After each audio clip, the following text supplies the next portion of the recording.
Welcome to the video key for quiz 8. So in the first 3 questions we've got the structures and questions about solubility. So really we know this is a question about IMFs. So we want to match the IMFs of the molecule that we're trying to dissolve in the solvent with the solvent. So water, we know that we can have, because it's got hydroxyl groups on it, we know we've got H bonding. We know we've got London dispersion, we know we've got dipole-dipole, and we know that we have dipole-induced dipole. And so the full list. So if we look at this other molecule, we can see it's got a functionality similar to water. We've got lone pairs on that oxygen, so it's got the full list too. All IMFs same as water. Obviously not dipole-induced because there's no, not ion-induced because there's no ions around. Okay, so it's the same for IMFs as water has. And so for that reason, B is going to be most soluble because it's able to hydrogen bond with water. If we look at the molecule that's least polar, that's going to be molecule C. If we look at molecule C, it's just a hydrocarbon, so the dipole moment's going to be very close to 0, and so it has London dispersion with itself, and with water it could do London dispersion and dipole-induced dipole, but it's still, we're not matching the IMFs very well, so this would be the least soluble. All right, what IMFs would be present between B and D? So we're looking at this molecule and this molecule together. And if we look at that molecule, we have an H bond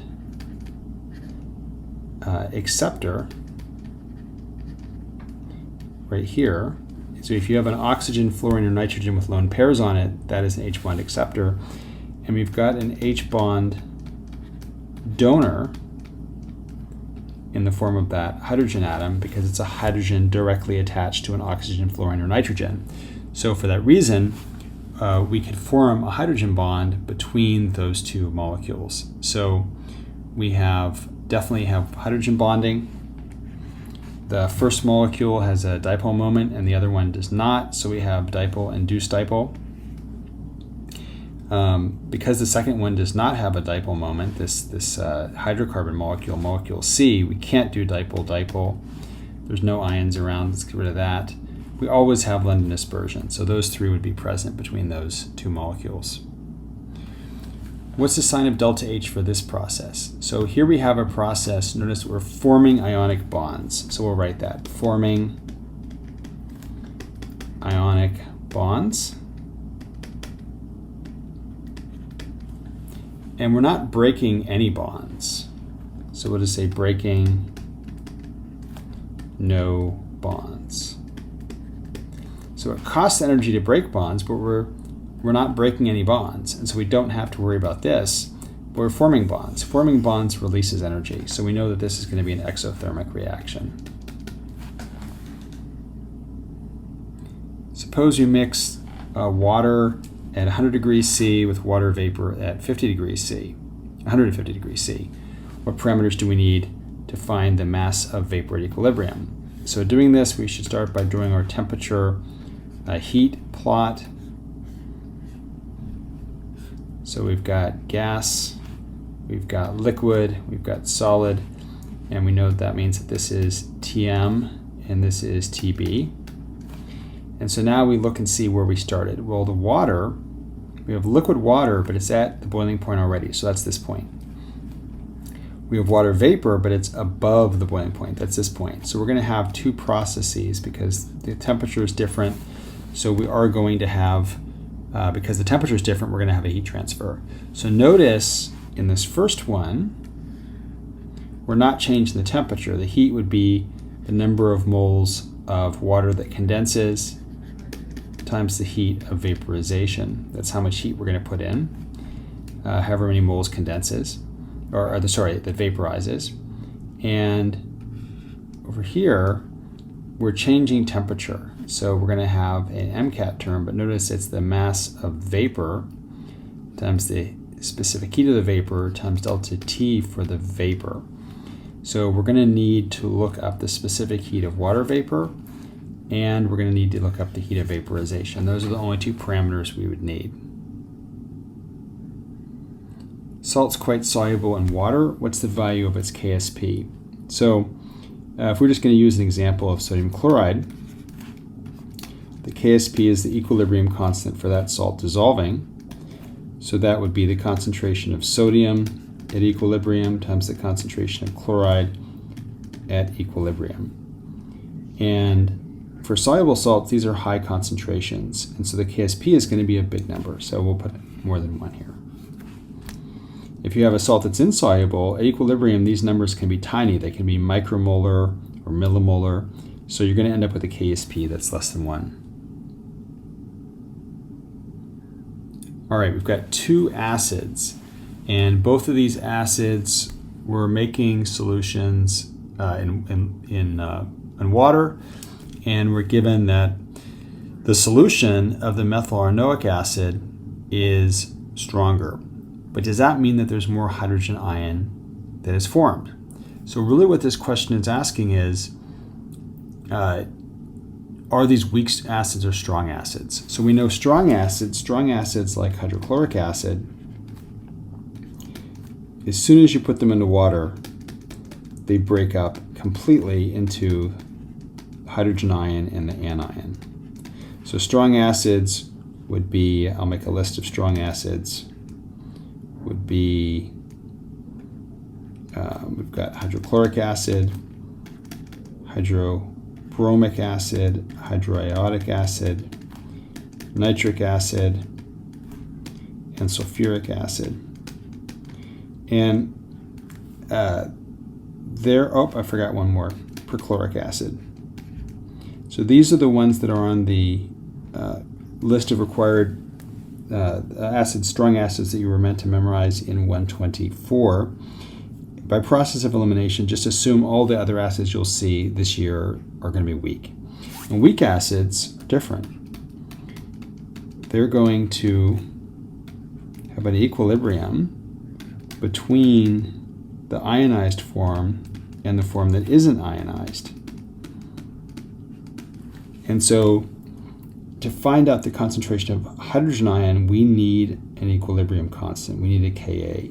And we don't have that. So it could be that the methyl aranoic acid is much more, it's a little bit more concentrated, the acid is, but if it has a much smaller Ka, it's going to yield less hydrogen ion. So the answer is more data is needed.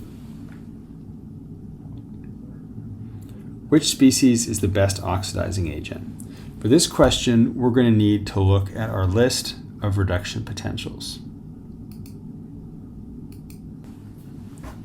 The equation sheet gives us standard potentials, and that tells us which things are more easily reduced and which things are not. So if something's easily reduced, it's going to have a positive potential. And if it's easily reduced, it's good at oxidizing other things. So we were looking for a strong oxidizing agent. So you don't have to memorize this if you remember 2 things. If you remember either that chlorine is a good oxidizing agent or that oxygen is a good oxidizing agent, then you'll be able to remember that this whole sector over here, that these reactants are good oxidizing agents.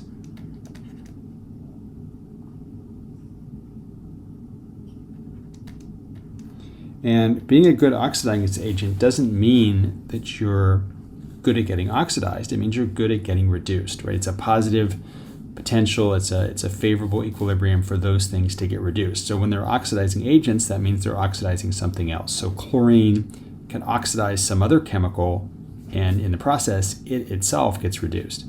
So one thing that helps is just, it's right there in the name, oxygen. So oxygen's an oxidizing agent. Okay, so look at this quarter of the table. Now, on the other hand, if we have a molecule over here, or a molecule or a species, I'll circle these, if we look at the reactants, like say a sodium ion, it's not good at getting reduced. It's hard to reduce sodium. But conversely, it's easy to oxidize sodium. Well, if it's easy to oxidize sodium metal or calcium metal, that means it's a good reducing agent, because if it gets oxidized, it's going to reduce something else. So we'll put a little arrow here. These are good reducing agents.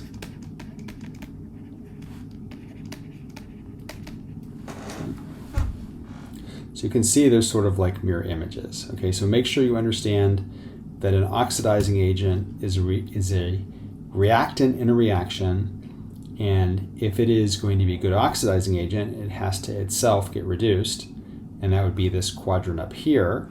And if it's a good reducing agent, it is something that's going to get oxidized.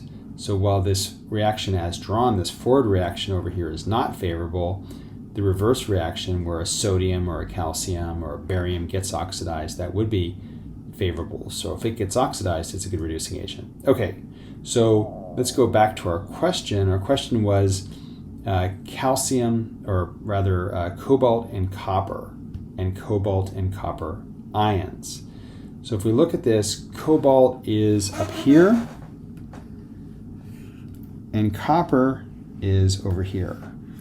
So now we can see that if we want to oxidize something, copper, or actually I didn't have that available, not this one, it was copper 2. That was what was in the question. So, so copper 2 is closer to being in this good oxidizing agent section. So you can oxidize things with copper. Copper will get reduced and it will oxidize something else. Okay, so it's better than cobalt, which has a less positive reduction potential. So the answer is copper 2.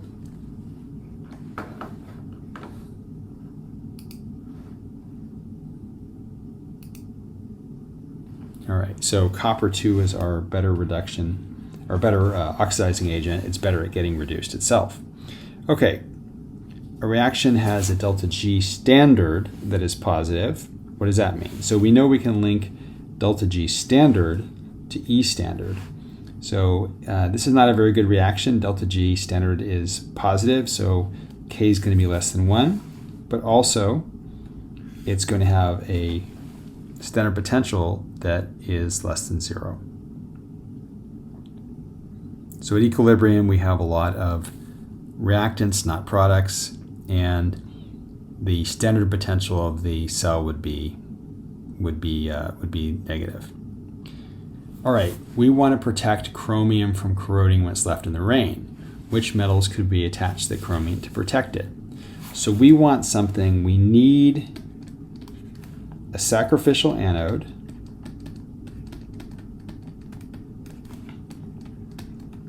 so we want something that it itself will corrode and it will protect the chromium. So we're trying to protect the chromium from corroding. So we don't care about the other metal. In fact, we want it to corrode. We want to keep the chromium from corroding. So we need something,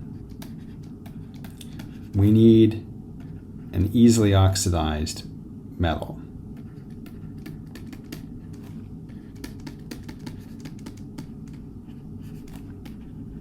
So specifically, we need a metal that's easier to oxidize than chromium. So you might remember that zinc, aluminum, and magnesium are relatively easy to oxidize, but let's go back to our table of potentials to verify that they're easier to oxidize than chromium. So here's our target metal that we're trying to protect, chromium.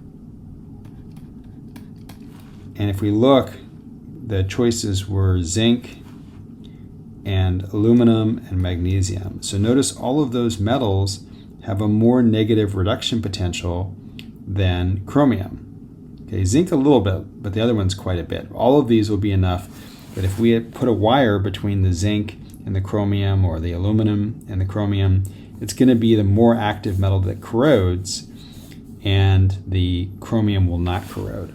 This is sort of similar to hooking up the zinc or magnesium to your iron nail in the corrosion experiment.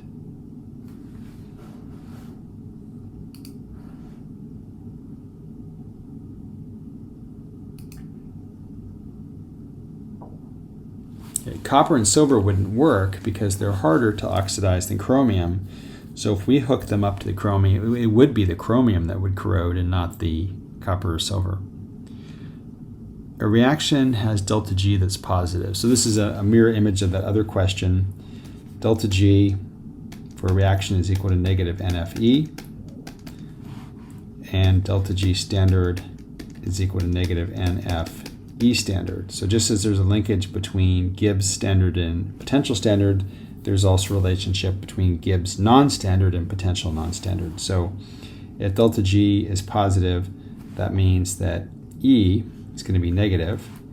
And of course, delta G is positive. That's not a spontaneous process, so we can circle that. Suppose we mix a known mass of liquid at its boiling point with a known mass of vapor at the boiling point. So in both cases, we're talking about heptane. So this is sort of like setting up that graph we just talked about. But here, the liquid's at the boiling point, the vapor's at the boiling point, and the key thing is that they're at the same temperature. If they're at the same temperature, we can't have any heat transfer. So they're already at equilibrium, nothing's going to happen. We don't need to look anything up. Okay, but now we have a boiling point elevation problem. So we know if we put things into a solvent, we can raise the boiling point. We need the molality of the solute, we need the Van Hoff factor, and we need the boiling point constant for that solvent. So they're all going to use sorry, no, that's the wrong one. They're going to use 0.512 degrees C per molal. That's the boiling point constant for water. So that's the same for all of them because they're all aqueous solutions. And the molality is all the same. So that's all 0.1. So the only difference is the Van Hoff constant. If we look at the Van Hoff constant for these different substances, we have a molecule that doesn't break into pieces, a salt that breaks up into 3 pieces, 2 potassiums and 1 sulfate, and a salt that breaks up into 2 pieces, potassium and iodide. So that means that this would be the right answer because it forms more, it has a Van Hoff factor that's bigger than the others.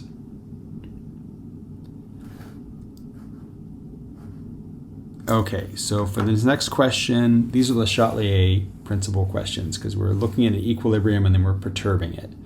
So we stir in sodium chloride. So we start off right away by just writing what Q is. So Q is going to be the concentration of hydroxide ion times the concentration of sodium ion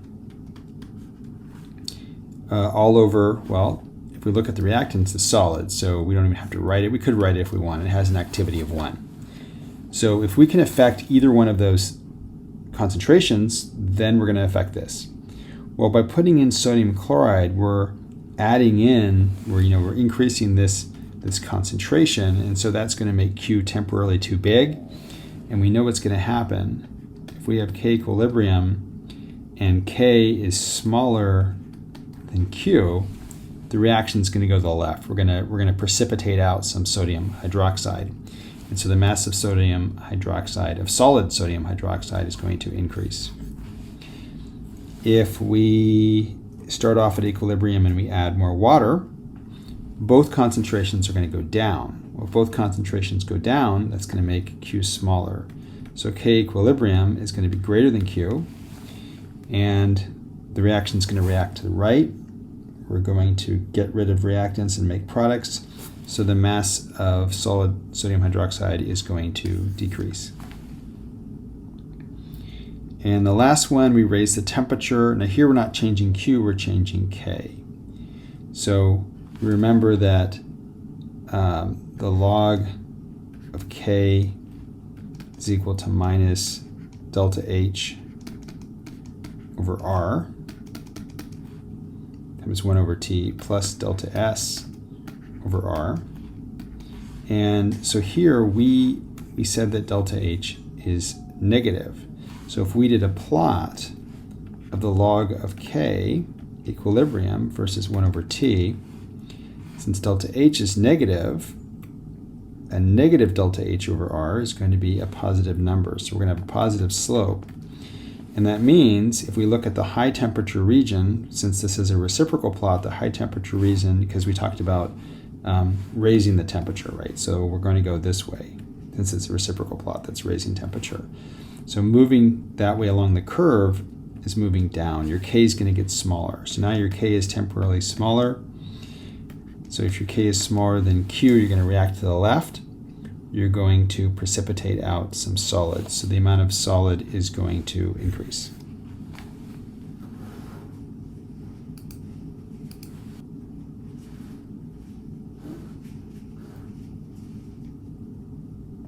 All right, we're using electrolysis to generate a compound. What parameters must we know to calculate the mass that we generate? So if we think about these problems, we start off with the current. We know if we take current times time, that is going to give us charge. And if we do charge, we can use Faraday's constant to get the moles of electrons. Then we have to look at the moles of stuff that we're trying to make that's not electrons, right? So for that, we do need the number of electrons transferred. And then moles of stuff we can convert to mass of stuff if we have the molar mass. So look what we need here. We certainly need time, and we certainly need current, and we need numbers of electrons transferred. Now if we wanted to calculate mass, we'd also need molar mass that's not given here, so we can't circle it. If it were, we'd have to circle it. But notice temperature and voltage are irrelevant. We need those for voltage problems, but not for these kind of stoichiometry problems. So we want a metal that is most prone to corrosion, so it's easiest to oxidize. So we can rephrase this as easy to oxidize. And another way of saying that is that we want to have we don't want to have a reduction potential that's very positive, right? If we had a reduction potential that's very positive, that would mean it would be easy to reduce it. So we want to look at a reaction with a negative reduction potential.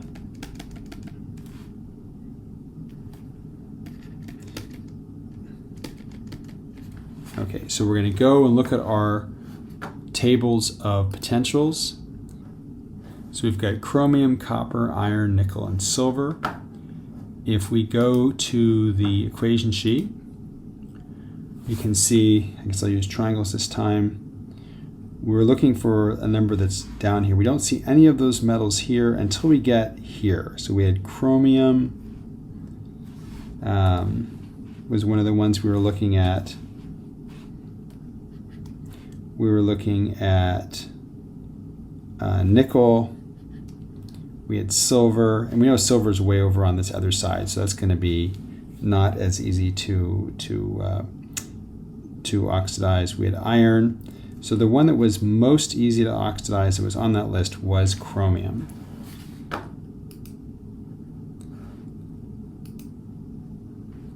So we can see chromium was our best choice because it was the easiest to oxidize of all the metals on that list.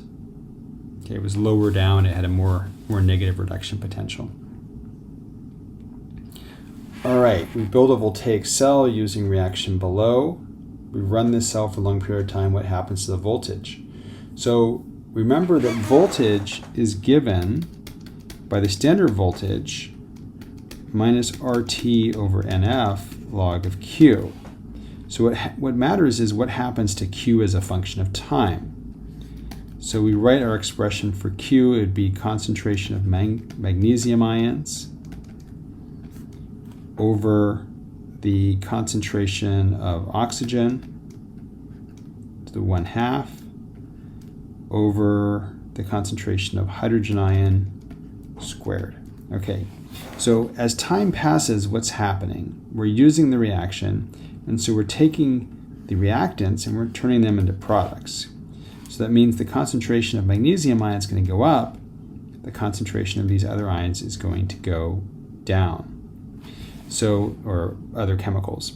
So that means over time, if we look at Q as a function of time, it's going to get larger. okay, if we have anything that is a something in solution. So this doesn't matter for pure solids and liquids, but it does matter for all the solutes. So if Q is getting bigger, that's going to make the log of Q bigger, and that means we're going to be eating away at E. So E is going to get smaller because we've got this negative term here. So it goes down. Suppose that the standard cell potential for a reaction is 0.4 volts. What happens if we double the reaction? So delta G is, I'm looking at standard potentials here, so delta G standard is negative NF E standard. Or we can say E standard is equal to delta G standard over negative NF. Okay, so what this means is if we double the reaction, delta G standard will double. The number of joules are going to double, but the number of electrons transferred will also double. So if we, in the original reaction, it was a 1 electron transfer. If we double the reaction, it's a 2 electron transfer. So the joules would double, but the number of electrons would double too. So there's no change. So we don't change voltages when we double a reaction or cut it in half or whatever. It's always, the standard cell potential is whatever it is. We don't change it. We want to calculate the standard cell potential of a cell. What parameters do we need? So E standard is equal to E cathode minus E anode. So if we have those two things, we are ready to go. That's all we need. Okay, we're supposed to annotate this diagram. I'm going to shrink this down a little bit so we can put it all on one screen. Okay, and then we'll answer the questions. So we'll annotate it first, and then that'll help us to answer the questions. So this is one we built in class, and the skills are the same as all the other cells we've done. So we look at this, and we're given the reaction. We're given that aluminum is oxidized to aluminum 3. So the aluminum at the bottom of this cell is losing electrons. Okay, and electrons don't travel through the water and the paper towel, they travel through the wire. So if we think about this half cell, we've got aluminum going to aluminum 3 plus 3 electrons, and those electrons are going to go up through this wire. We're going to be, since the ions are, as the ions diffuse into that paper towel, they're leaving behind their electrons, and so that's going to make this have a negative charge because we're dumping electrons on it. Let's look at the other side. On the other side, we can see you have oxygen being reduced to water. So we're going from oxygen that has an oxidation state of 0 to oxygen that has an oxidation state of -2. So we're going to need electrons for that.